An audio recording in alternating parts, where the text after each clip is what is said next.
Hello, everybody. Good afternoon. Welcome to our COVID-19 weekly media briefing with Montgomery County Executive Mark Elrich. I'm Lorna Vigili, Hispanic Public Information Officer for Montgomery County Government.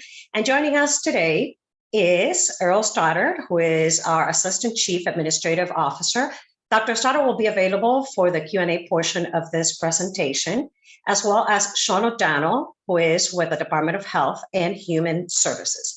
Also joining us today is Council President Gabe Albornoz. Good afternoon, Mr. Albornoz, who is here, joined also by the Office of Human Rights Director, Jim Stowe, and longtime fair housing advocate, Jackie Simon. They will be doing first a fair housing proclamation presentation. After that, we will toss it to the County Executive and Mr. O'Donnell for their COVID-19 public health update. And after that, we will have members of Effective Law Enforcement for All presenting a report. Joining us today is David Douglas, as well as Dr. Ashley Burns. And last but not least, here today is also Dr. Gilberto Zelaya from the Board of Elections, who will be available for the Q&A portion of this presentation to answer any questions regarding the primary gubernatorial election in the state of Maryland. And with that long introduction, I toss it to you now, Mr. County Executive, for the proclamation presentation. Good afternoon. So, thank you for joining us today. We know there's a lot to get to this week, including the election and important COVID-19 update and message for the public, but we'll start by marking an important milestone. Before national action, 55 years ago today, Montgomery County passed its open housing law on July 20th, 1967, to commit to fair housing for all. I don't know if a lot of residents realize this, but back in that time, people had prohibitive covenants on their deeds. Much of Montgomery County, you couldn't sell or rent property to a Black person or a Jew, and in some cases, Catholics. And that was embedded in people's deeds.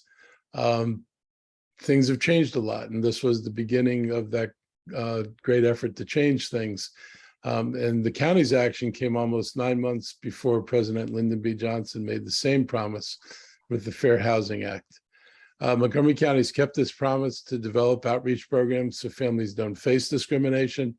Our law protects everyone who buys or rents a home from discrimination because of their age, race, color, religion, or national origin, sex, disability, sexual orientation, source of income, gender identity, marital status, or familial status, and most recently, their criminal history. That's especially important in an area as diverse as ours. I want to thank Director of Office of Human Rights, Jim Stowe, and his team, the Montgomery County Human Rights Commission, the Interagency for Housing Coordinating Group, the Department of Housing and Community Affairs, Montgomery County NAACP, the Housing Opportunity Commission, and the Greater Capital Area Association of Realtors and others who have been involved in fair housing enforcement efforts and activities. So now at this time, I'd like to bring Council President Gabe Albornoz for some remarks and then have him help deliver this joint proclamation. Well, thank you, Mr. County Executive. It's an honor to join you this afternoon, and I want to begin by acknowledging and thanking Director Stowe and his team and the Commission for their leadership. The Office of Human Rights plays a critical function in Montgomery County, ensuring that we enact with fidelity the laws that Montgomery County has passed now over generations to ensure that we have social and racial equity here in our community. That work has never been more important than right now, as our systems are being tested in ways that we couldn't have imagined for so many years, and in some ways feels like there are forces trying to take us backwards. And so that's why it's critical that we lean in and recognize the importance of measures such as the one we are about to provide a proclamation for, to remember that while we have come a long way, we still have a long way to go. And I can say in the first person that in this last year in particular, when I had the opportunity to visit even more with residents and constituents during this election season, housing consistently was among the issues presented as the deepest concern of residents, and that crossed socioeconomic status, that crossed generations, that crossed zip codes. And so I'm honored to be here today on behalf of all of my colleagues and look forward to reading this proclamation with the county executive. Mr. County Executive, do we have Mr. Stowe speak now or after we do the proclamation? We can let him speak now. Great. Director Stowe, you're on mute. Thank you again to our county executive and also to you as well, Councilman President, for this proclamation. We're so very pleased that it's part of this program today as well. But this is where we are. This is the most essential part of what we do here in Montgomery County. This is the most fundamental thing for all of us in terms of our base, where we live, our shelter, as it were. And so we are looking forward to some increased enforcement activities coming up this next year. We're beginning a campaign of looking at more monitoring.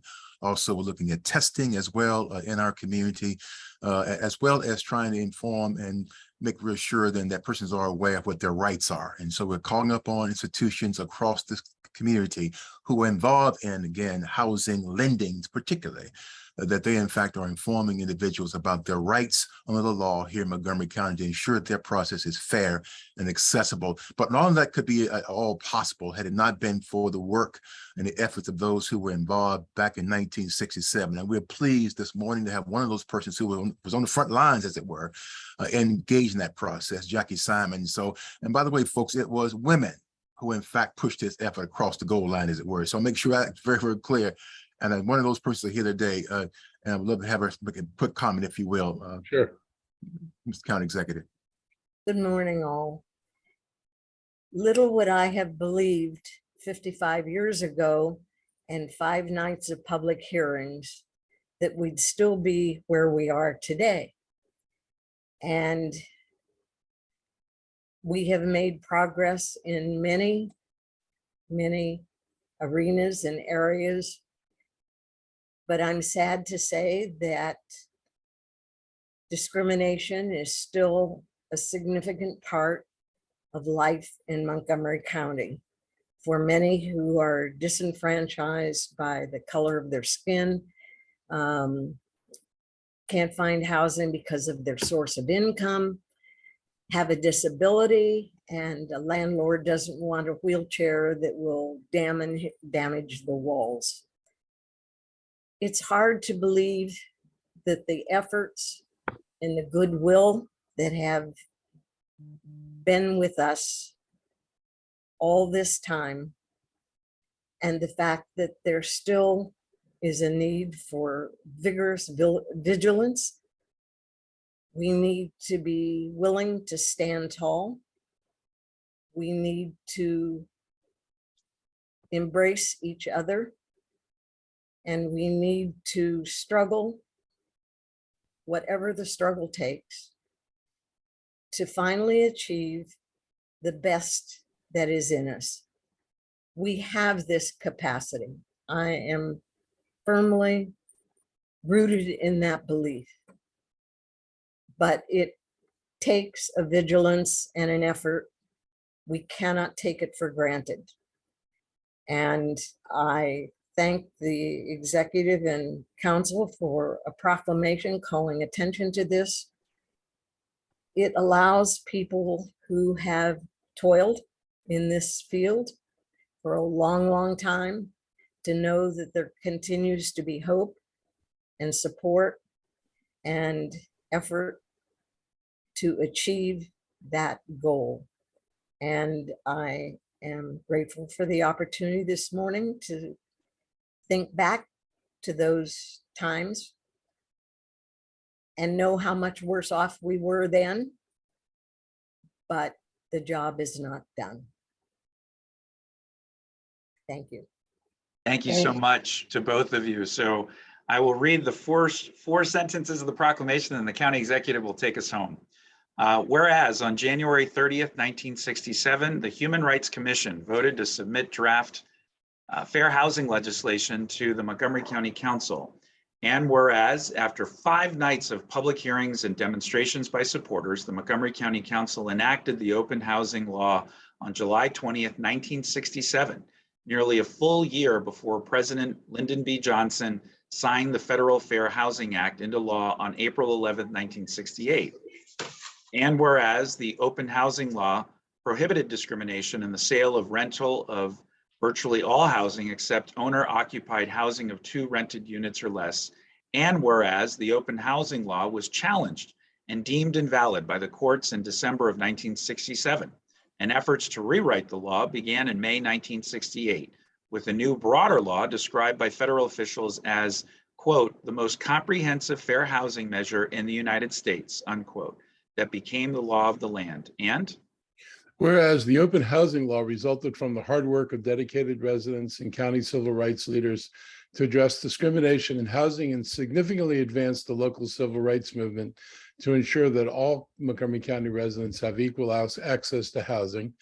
And whereas the Montgomery County Office of Human Rights enforces the current fair housing law that prohibits discrimination in both residential and commercial real estate on the basis of race, color, religious creed, ancestry, national origin, sex, marital status, physical and mental disability, presence of children, sexual orientation, age, source of income, and gender identity, to ensure that all participants in real estate transactions are treated in a consistent and fair manner to ensure equal access to housing opportunities. And whereas housing is a fundamental to the well-being and stability of all our residents and has once again become out of reach for far too many. Now, therefore, do we, Mark Elrich as County Executive and Gabe Albornoz as Council President, in recognition of the 55th anniversary of fair housing in Montgomery County, to hereby proclaim July 2022 as Open Housing Month. We encourage all to reaffirm their commitment to fair and equal housing access to housing and unreservedly fight to ensure equal opportunity for all individuals to rent, lease, sell, or buy property in this county. Signed this 20th day of July in the year 2022. Now I'd like to invite, well, Jackie already spoke, so thank you for that. thanks, everybody. Congratulations. Thank you, so much. everybody. Thank you, so Mr. much. Council President, Director Stode, and Ms. Simon for joining us today. And with that, Mr. County Executive, let's get started with the COVID-19 public health update. So the COVID update. This week's COVID case rates have gone up again. We continue to see our positive test hover around 250 cases per 100,000. Hold on one second. And the CDC uses cases per 100,000 along with hospital admissions and bed space to determine the community level status. Montgomery is considered in the medium level, as it has been now for several weeks. One reason our case count hasn't gone down is because of the BA.5 variant, which is also behind the nationwide rise in COVID cases. It accounts for more than 70% of all new cases across Montgomery County and America. Health experts say that the BA.5 variant is highly contagious, and we're seeing it infect people who are fully vaccinated and boosted, as well as those who are not.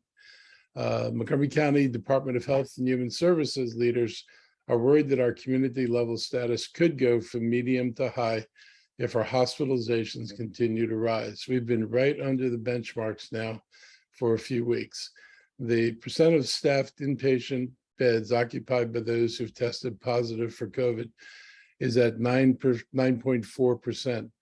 And the hospital admission rate is just over 8 per 100,000 people. If those figures rise above 10, we risk going from medium to high, and that would trigger new recommendations from the CDC, including face mask use in all indoor public settings. The CDC and Montgomery County Department of Health and Human Services recommend the following to help protect you and slow the spread of COVID-19 in our community. First, stay up to date on COVID-19 vaccinations, including booster shots. Second, booster shots are the best way to minimize the risk of serious illness from COVID-19. You may get sick, but the odds of you getting seriously sick are greatly reduced if you've had the booster. CDC data shows that since January, people 50 and older who were vaccinated but not boosted are 2 to 3 times more likely to be hospitalized from COVID-19 than those who are fully boosted. And wear a well-fitting mask around others if you have symptoms or have been exposed to someone with COVID. When on public transportation, as an additional precaution, protect yourself and others during visits to congregate indoor spaces with limited social distancing and ventilation. Get tested if you have symptoms or are exposed. Consider rapid or PCR testing after returning from travel or large gatherings. And if you have a positive COVID test, let your recent close contacts know. If you're at high risk for severe illness from COVID, wear a mask indoors in public settings and talk to your healthcare provider about antiviral treatments or monoclonal antibodies. I'm glad to see also that we have a new vaccine option available soon from Gaithersburg-based Novavax. It just cleared the final hurdle this week for emergency use authorization. And in the coming weeks, we'll offer the first vaccine in the US that uses more traditional virus blocking technology. For more on that, I will now turn this over to Sean O'Donnell for his update on this. Thank you very much, Mr. County Executive. I would ask that the host would allow me to share my screen, please.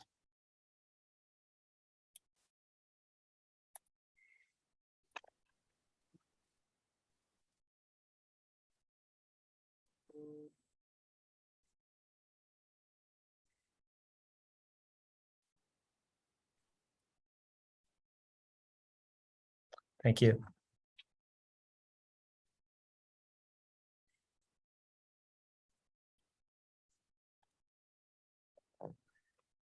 Okay, taking you through our updated metrics. Just to start with, as the county executive mentioned, we have seen some increases in our transmission rates as measured by the PCR testing. We know that those transmissions are much, much higher. A lot of people are fortunately able to rapidly test at home with the rapid antigen testing and are identifying whether they are positive or negative for COVID that way. Looking at the CDC's reports on the variants, you can see the projections now that the vast majority of new cases are BA5. There are some BA4. There's still a few of the BA2.12 in our community. But in our region, it's mostly BA5, and across the United States, it's mostly BA5. At this point, between BA4 and BA5, it's projected to be from the high 80% to low 90% of all the cases. So we're clearly in another surge. What that means is that the immunity gained from a possible infection during the previous variants may not prevent you from getting this new variant. You know, as we said, we still, these variants are evading the initial immunity from vaccinations or previous infections. However, that gained immunity is helping to prevent people from having more serious illness, at least so far with these variants. And what has been indicated in the past and appears to be holding is, again, that the vaccination and booster immunity is even stronger and more long-lasting than the infection immunity. Very quickly looking at where we're seeing these rises, as you can see across many of the East Coast have very similar increases after coming down from that previous wave. That New York, New Jersey, ourselves in Virginia are all showing some increases in cases. That's the red line. Some increases in hospitalizations now as well, which is the orange line. So this is something we're monitoring very closely, especially as we are seeing a greater number of people with infections and going to the hospitals. The CDC has said that they don't believe that BA4 or BA5 is inherently more severe than other Omicron subvariants, but with a large number of infections, it can increase the amount of hospitalizations that are occurring. Of course, the exact linkage between the two is something we're going to keep monitoring. We have not seen a significant increase in deaths yet. We did not see it with the BA2 and 0.12. There was some increases related to the increased transmissions, but not on the order of what we saw back in the December and January initial Omicron. As you can see there, we unfortunately had 154 deaths with a COVID diagnosis back in January. In this month, we've already seen some of those numbers go up a little bit, but it is more modest compared to the previous variants. I just want to draw your attention to this because, of course, we don't want anyone to become seriously ill. We don't want anyone to die from COVID. If you look at the right here, this is Montgomery County's data on vaccination status for those individuals who did pass from COVID. As you can see, that dark blue line over the last month or so, that rate has gone up. That is our unvaccinated populations. And so we continue to try to make outreach to our populations. If you are not vaccinated, please consider vaccination. It does greatly reduce the serious outcomes from COVID. And being boosted, of course, does that even more so. Just going very quickly with where we're seeing vaccinations, mostly it is still in the booster phases. Of course, we're continuing to do vaccinations for the other age groups, and including first and second doses now for those who are under 5. To give you a quick update on the under 5 doses, Montgomery County at this point has very close to 8,000 of this age group with at least a first dose. We had our first group of second doses were done last Sunday, and that was with the Pfizer vaccine. And then our first group of Moderna second doses are being given this afternoon and again on Saturday. We're continuing to have people come out, even as we do second doses, come out for first doses. To let you know where we'll be this weekend, especially if parents are looking for a place to get their child a vaccination, a first or second dose. It's a number of schools across the county. Again, we really appreciate the assistance from our MCPS partners letting us come in and helping to host these clinics. Those were the updates we have on COVID today. When we have a chance, I'll be happy to answer any questions you all have. Thank you very much, Mr. O'Donnell and Mr. County Executive. Now, let's hear the update on the audit report evaluating the Montgomery County Police Department from effective law enforcement for all. Joining us is David Douglas, as well as Dr. Ashley Burns. Good afternoon. Who's going to go first? I am. Thank you, and good afternoon, everyone. As many on this call know, that beginning in late 2020 and through 2021, in conjunction with the Reimagining Public Task Force, Effective Law Enforcement for All has been conducting an audit of the Montgomery County Police Department. We issued a preliminary report of findings in June of 2021, and our work has continued since then, extending and building upon the findings and recommendations contained in that report. We are especially pleased to report that Chief Jones, the department, the county agree with our recommendations and in fact have already implemented it or are in the process of implementing them. Our findings and recommendations fall generally into 5 or 6 categories, though of course there is overlap and many are interrelated. Nevertheless, those categories are education and training, use of force, internal investigations, mental health crisis response, data collection and analysis, supervision and body-worn camera use, and recruitment. Our final report will include more than 70 recommendations across these areas. So I won't take the time to review all of them today, but rather let me just give a high-level overview of some of our key recommendations. Beginning with training. Training is, of course, foundational to everything else a police department does.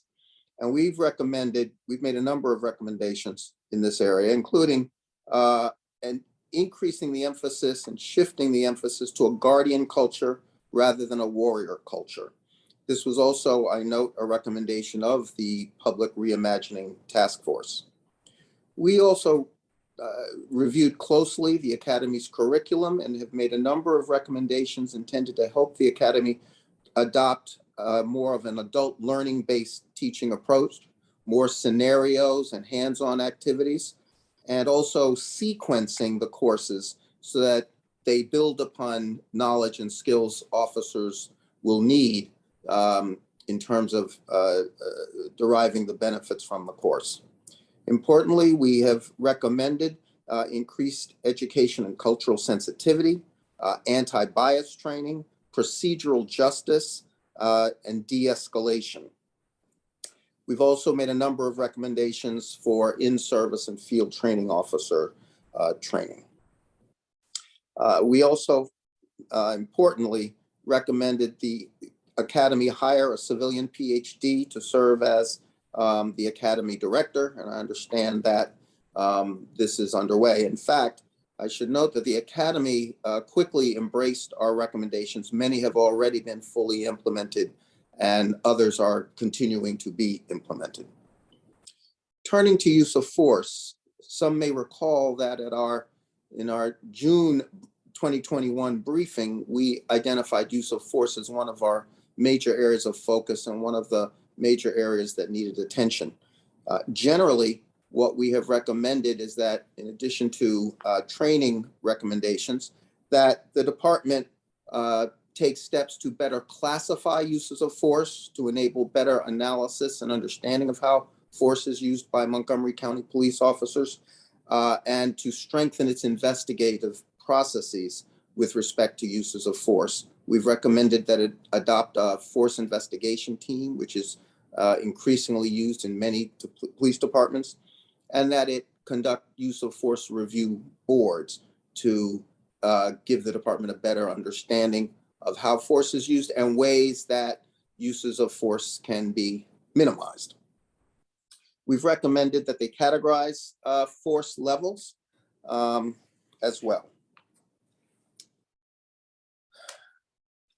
With respect to internal investigations, we've recommended that all investigations of allegations of improper use of force or serious misconduct allegations be investigated. Currently, some of these are simply reviewed at the district level, which in our view leads to the risk of inconsistent application of the appropriate standards. And again, the department has embraced this recommendation as well. Turning to the area of mental health crisis, this was another priority area identified in our preliminary report.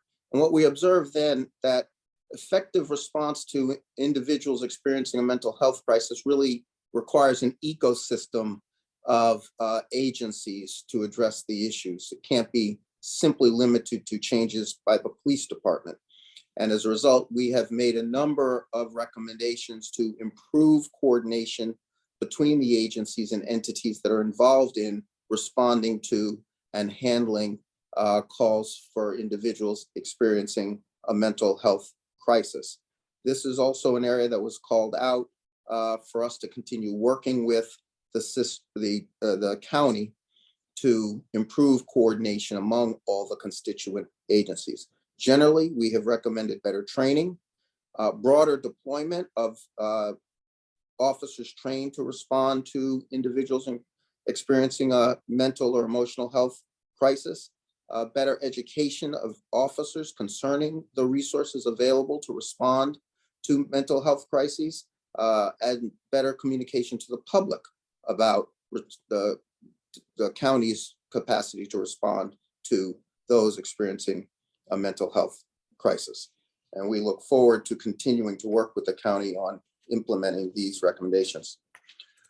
We also have recommended that the department enhance its data collection capabilities. Currently, there are many systems. They don't result in a comprehensive data analysis capability. They're heavily reliant on individuals and individual input.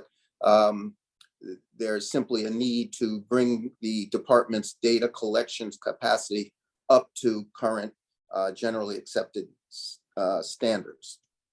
In the area of data collection, however, we want to particularly flag our recommendation that the department adopt an early warning system. Early warning systems are critical tools to both preserve officers' careers and to save lives. What these systems do is that they flag known indicia of officers who may be struggling, whether because they need more training or because they are experiencing some form of personal or emotional or mental health stress. And it allows a supervisor to intervene and take action before harm arises. And so it's important to understand these systems are not disciplinary systems. They're actually systems designed to help keep officers on track, preserving their careers, and ultimately preventing harm to officers or the public. We reviewed more than 500 body-worn cameras, videos of officers in the field. We've made a number of recommendations on that area, but generally one of our recommendations flowing from that review is that the department strengthen the presence of supervisors on scene. Finally, in the area of recruitment, there isn't a police department in the country that isn't finding this to be a challenging issue, and Montgomery County is no exception. We've made a number of recommendations, one of which I believe was to increase pay, and that one has already been done. We hope that that will have an impact. And we have made a number of other recommendations to hopefully strengthen what is already, frankly, a fairly robust and forward-looking recruitment system. That's it at a high level, and in a nutshell, we look forward to continuing to work with the department and with the county on implementation of these recommendations. Thank you, Mr. County Executive.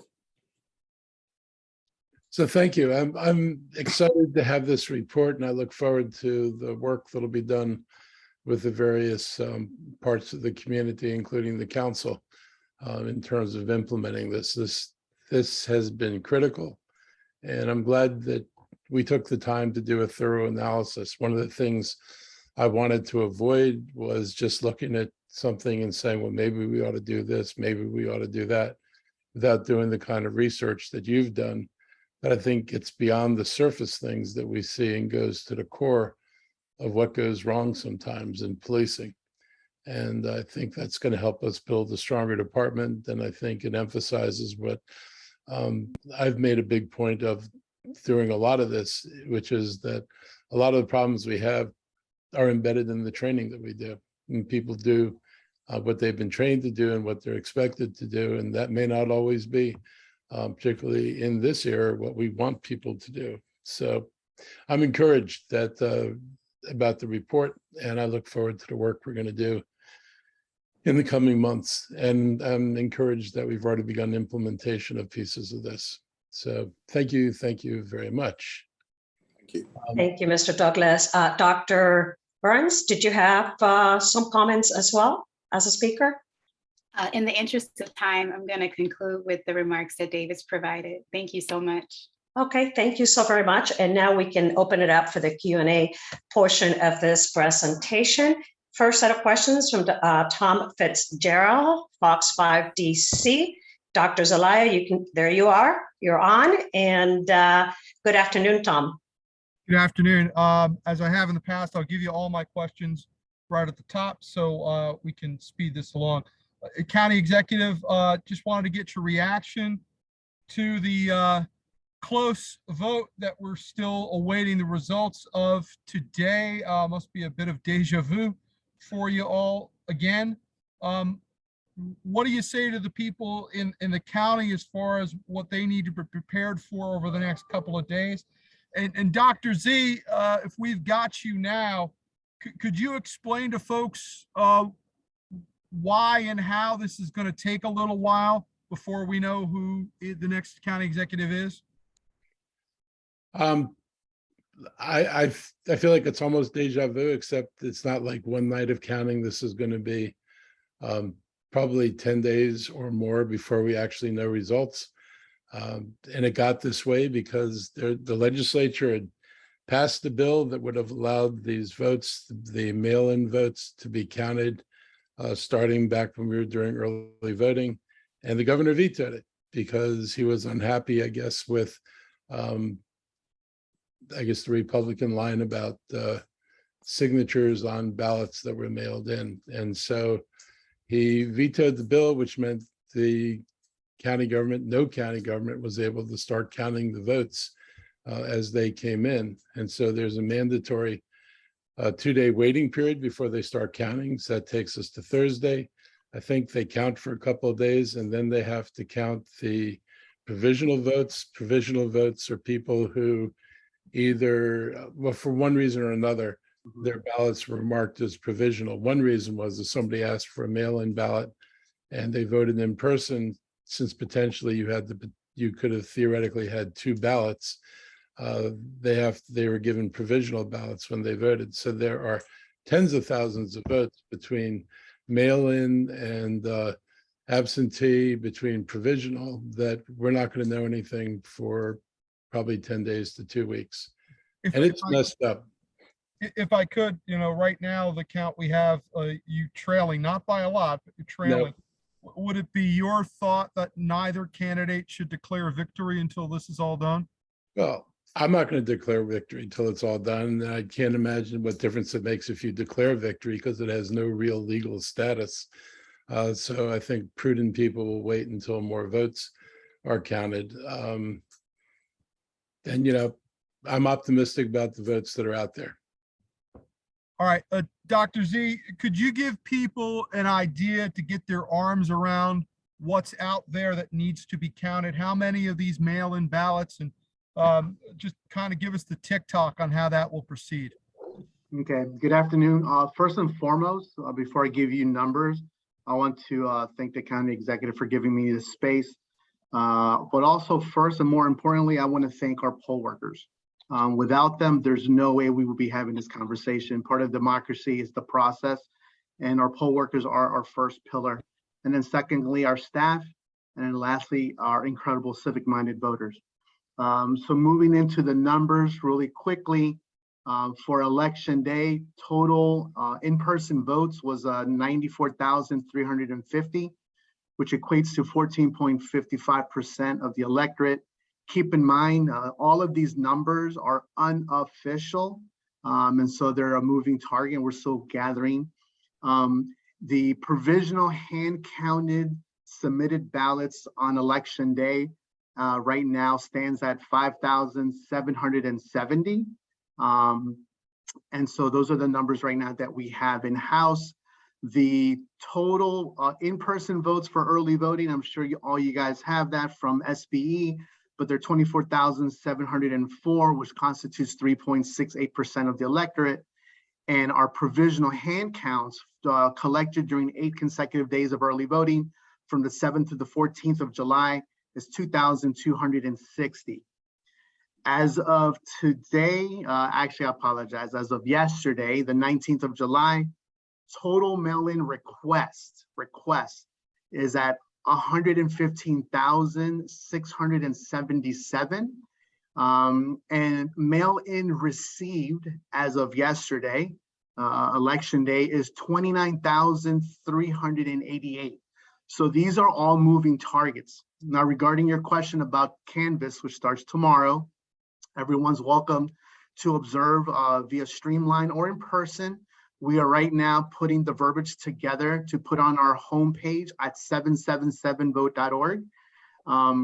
The mail-in first canvas starts tomorrow, 10 a.m., the 21st of July, which is Thursday.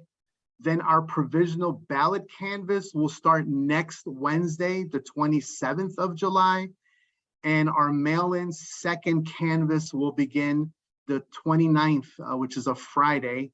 But of course, we will be continuing to count as long as needed.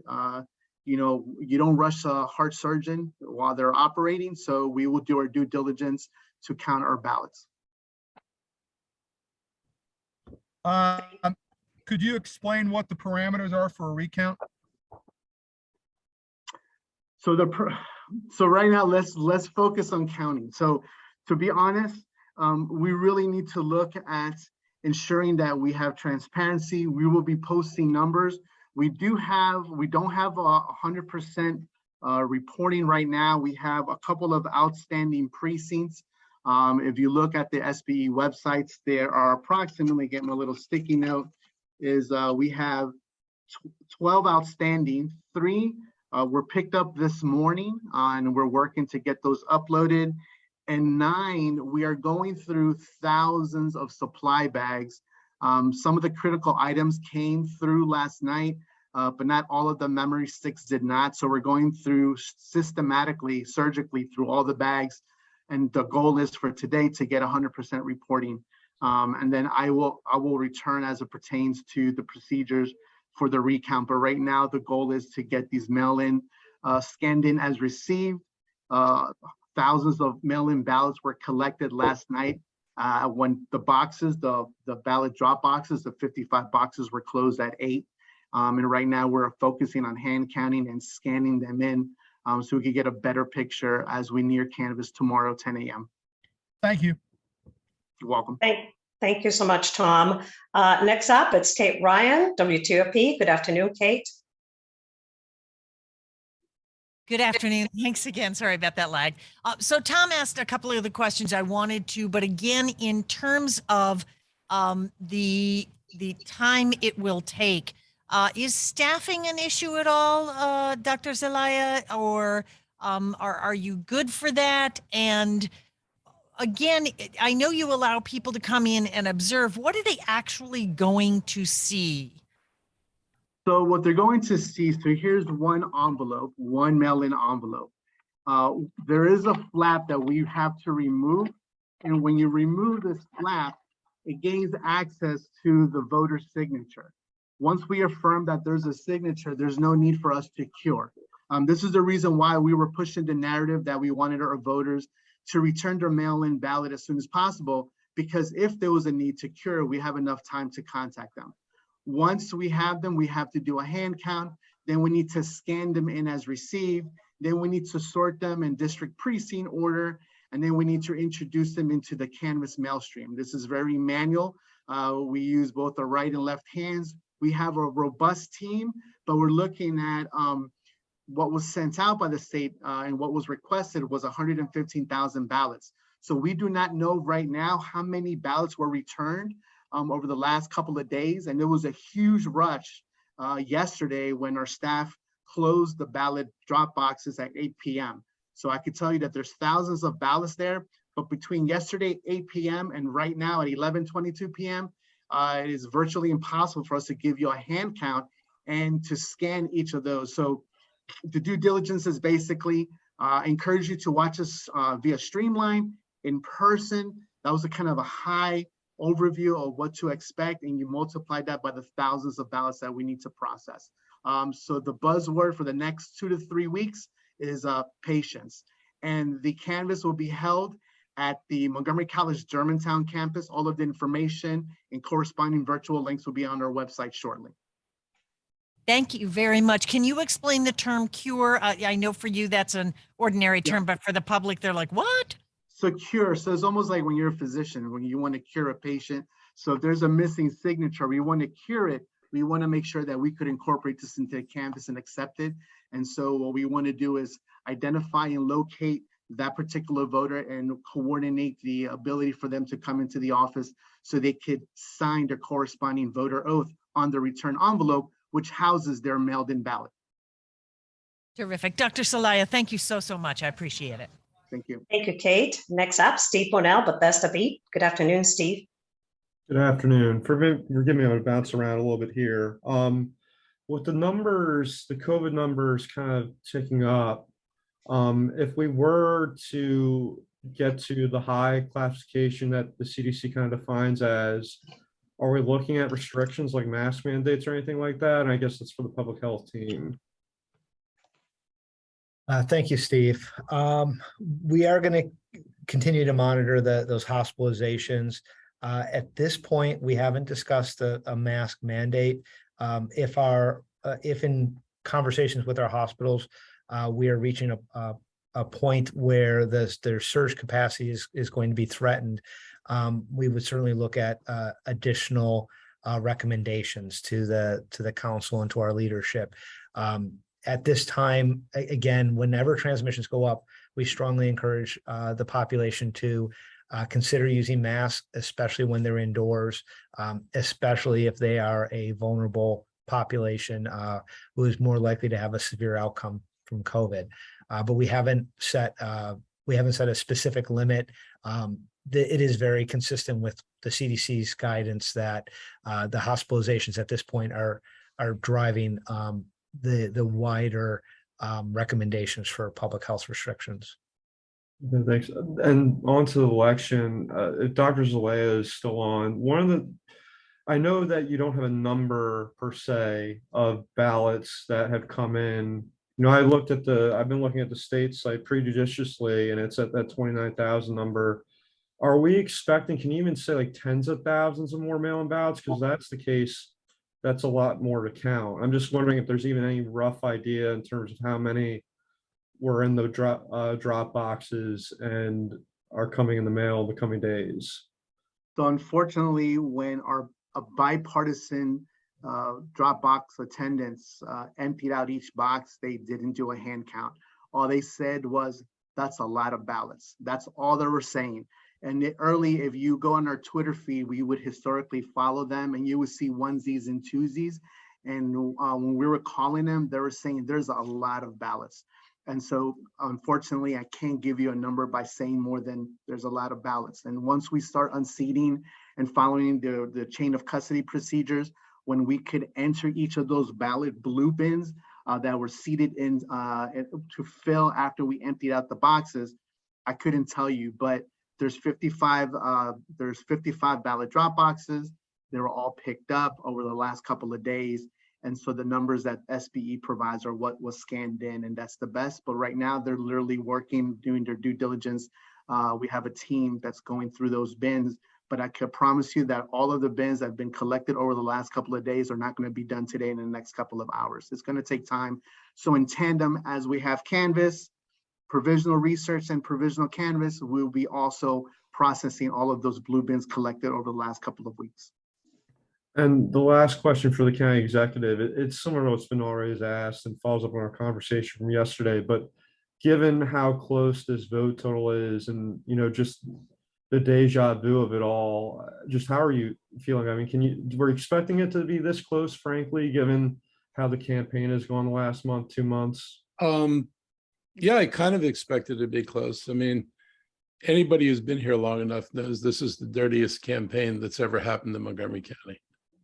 It's flat out true. And to have millionaires and real estate interests pouring in the level of money they poured into this campaign with basically negative advertising, there's not a positive message, and most of it is, you know, really discouraging. And I talked to a lot of voters who were really discouraged by that because, you know, we have a publicly financed system.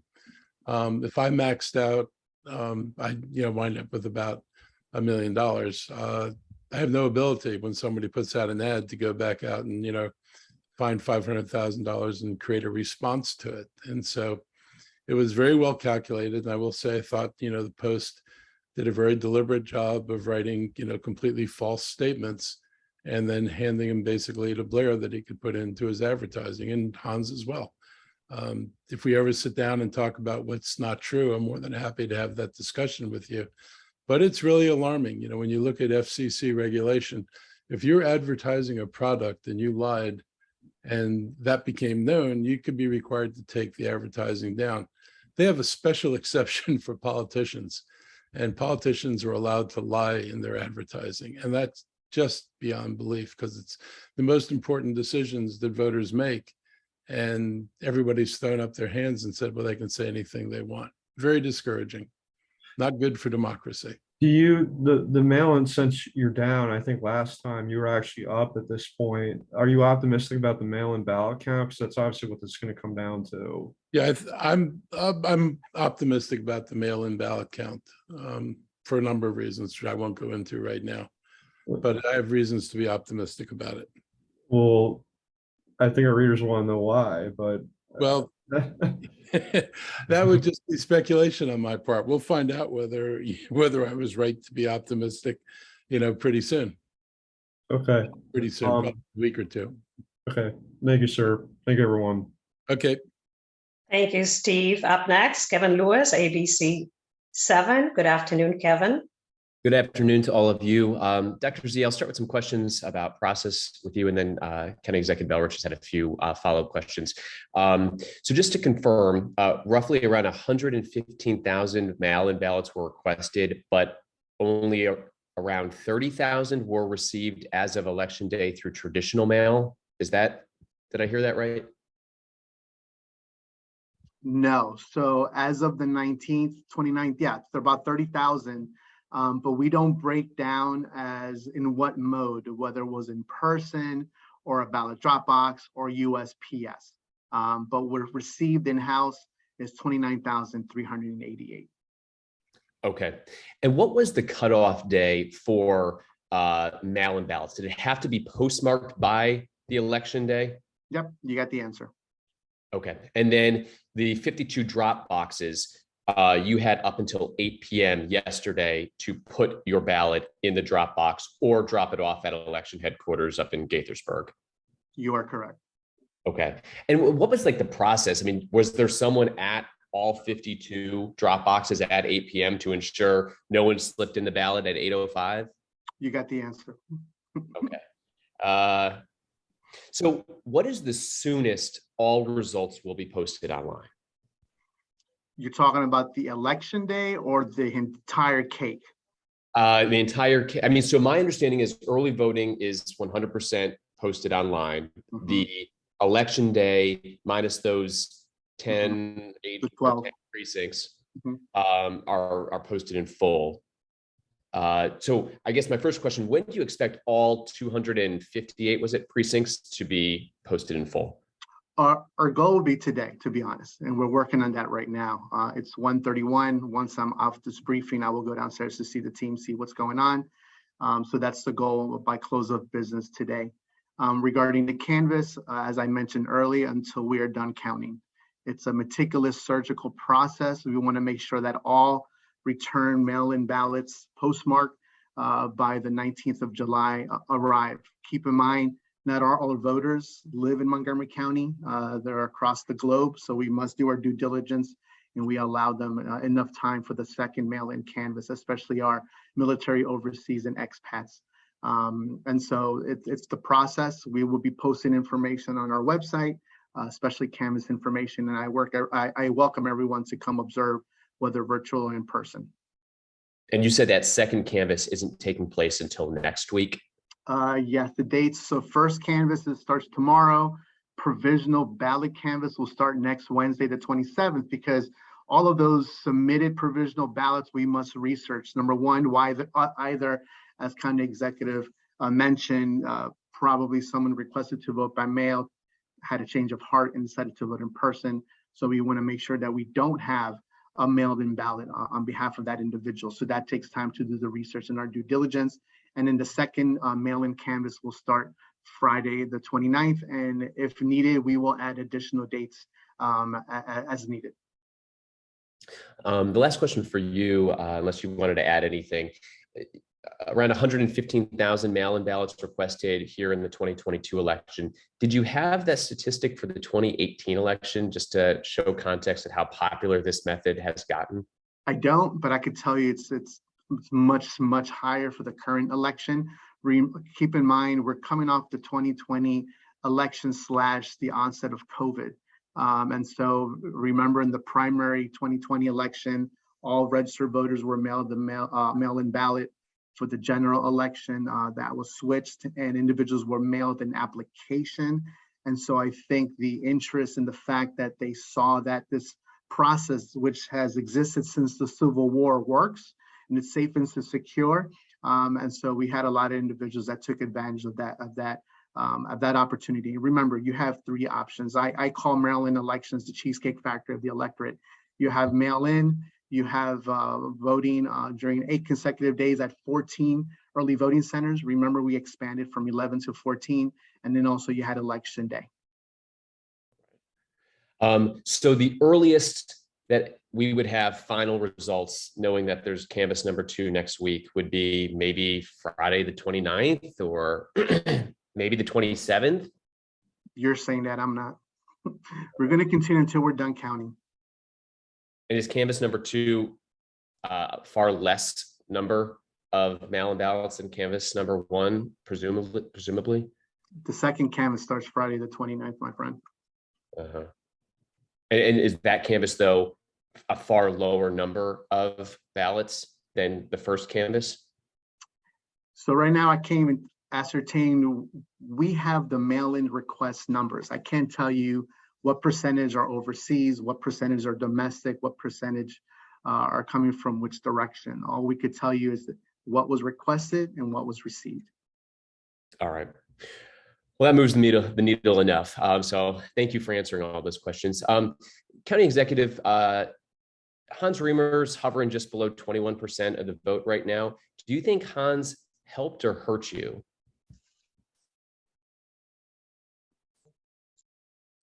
Mr. County Executive, you're muted.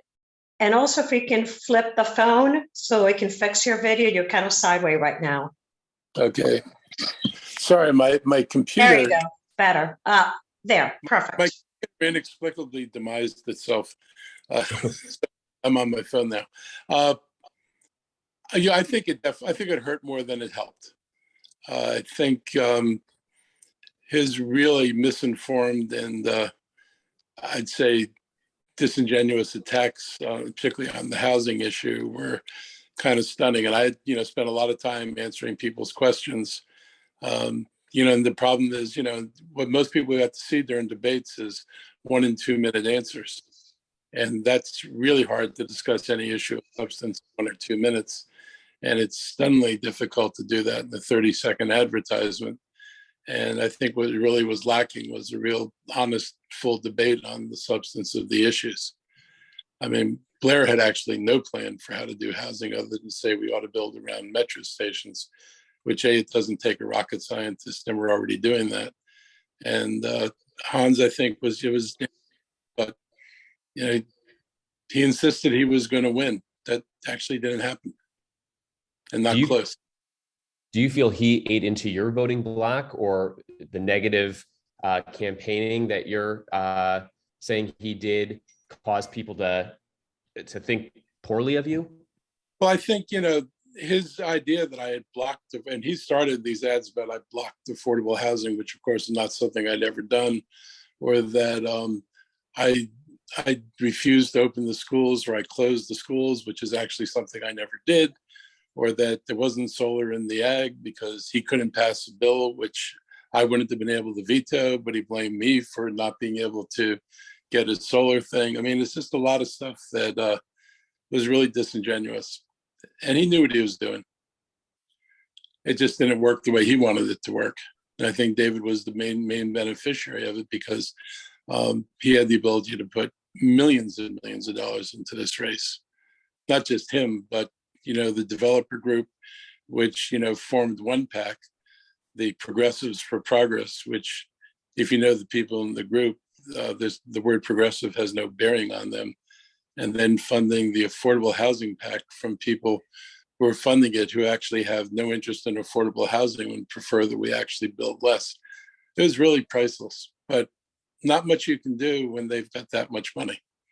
That is a fundamental problem in politics, when money becomes speech and you can say anything you want to say. But I'm proud of the way I campaigned. I stayed out of the mud. It is what it is. But I feel pretty good about what's out there, like I said. And then as a follow-up, do you have any intel that indicates the possibly 100,000 plus outstanding mail-in ballots cut in your favor at a rate more favorable than your opponents? Like I said, I don't want to talk about what we're thinking, but I think there are, a lot of votes came in, let's say, just to say this, a lot of votes came in before the slew of negative advertising really bombarded the airwaves. And I think that, the negative stuff was effective at the end. A lot of people, and, the polls were different a few weeks ago. before the negative stuff really became overwhelming. There's a lot of votes that probably got cast. We'll see what happens. All right. Well, thank you very much. Thank you, Kevin. Kate Ryan, do you have a follow-up question? I do, and it's pretty brief for the county executive.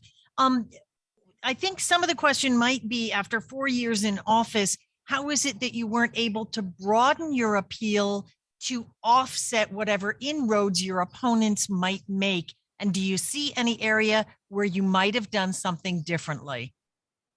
No, I defend what we did. I mean, we have record spending on affordable housing.